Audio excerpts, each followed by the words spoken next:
Mali ang pangalan mo sa birth certificate? Mali ang birthday mo? Mali ang lugar ng kapanganakan mo? Mali ang pangalan ng magulang mo? Korte ba agad? Ang sagot ay, hindi lagi. Kapag maling proseso ang sinimulan mo, maaari kang gumastos ng mas malaki, tumagal ang paghintay, at maantala pa ang pag-ayos ng iyong birth certificate. Isa ito sa pinakamalaking maling akala tungkol sa birth certificate. Maraming Pilipinong agad na iniisip, kailangan ko ng abogado. Siguradong kaso ito. Kailangan kong dumaan sa korte. Pero sa maraming sitwasyon, maaaring hindi na kailangan. At bago matapos ang video na ito, malalaman mo kung paano makikilala kung saan dapat magsimula ang tamang proseso. May mga batas na nagpapahintulot sa prosesong ito. Administrative correction, ito ang tawag sa proseso kung saan maaaring ipaayos ang ilang simpleng pagkakamali sa birth certificate nang hindi na kailangang dumaan pa sa korte. Halimbawa, kung simpleng clerical o typographical error lamang ang mali. Katulad ng John na dapat ay ganitong spelling or Maria na dapat ay ganitong spelling, maaaring ibang proseso kumpara sa mas malalaking pagbabago. Pero tandaan, hindi lahat ng mali ay pare-pareho. May mga pagkakamali na maaaring ipaayos sa local civil registrar.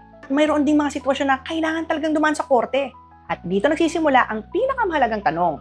Hindi ang pagkakaroon ng mali ang nagdidikta ng proseso. Uri ng mali ang nagdidikta ng proseso. Hindi lang malalaman mo kung administrative o judicial ang tamang proseso.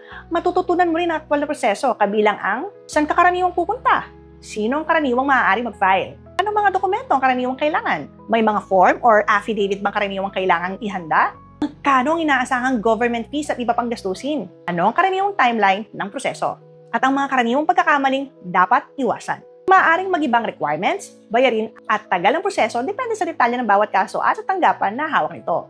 Ngunit ang layunin ng sharing ito ay bigyan ka ng malinaw at praktikal na gabay para mas alam mo kung ano ang aasahan at kung paano magsisimula. Bottom line, hindi lahat ng mali sa birth certificate ay nangangailangan ng korte. Sa usapin ng civil registry, minsan ang pinakamahalagang tanong ay hindi ano ang mali, kundi anong klaseng mali ang mayroon. Pag alam mo ang uri ng correction na kailangan, madali mong malalaman kung saan at paano ka dapat magsimula. Pero paano kung mali ang pangalan mo sa birth certificate? Lahat ba ng maling pangalan ay pwedeng ipaayos sa local civil registrar? O may mga sitwasyong kailangan pa rin dumaan sa korte? Yan ang pag-uusapan natin sa susunod na episode. I-comment ang salitang ayos kung gusto mong sundan ang buong hashtag Kathy sa Papel series. Save mo rin ang video na ito. Baka hindi mo pa ito kailangan ngayon. Pero maaari ikaw o isang mahal mo sa buhay ang mga kailangan nito sa hinaharap. Muli, ito po si Attorney Catherine Abersero Montano, inyo pong Kathy, wala sa batas.